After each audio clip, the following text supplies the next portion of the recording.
asosiy mazmunni to'ldirish uchun xizmat qiladigan bo'laklardir. Ikkinchi darajali bo'laklardir. Alifboda 26 ta harf bor. Ulardan 3 tasi harf birikmasi. Sh, ch, ng.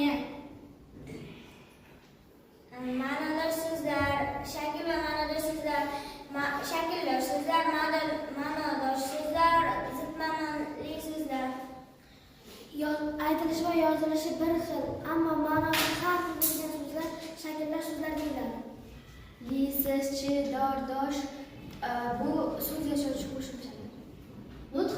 Nutq gaplar orqali bildirilgan fikrdir.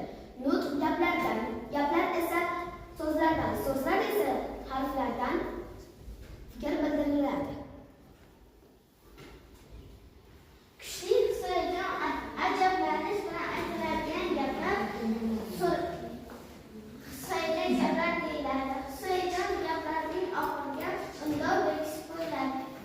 Buyruq, maslahat, iltimos mazmunini bildirgan gaplar buyruq gap deyiladi. Buyruq gapning oxirida nuqta qo'yiladi. Tartib bilan qo'yilgan harflar alifbo deyiladi. Ning, ni, ga, da qo'shimchalar so'zlarni o'zaro bog'lash qo'shimchalar.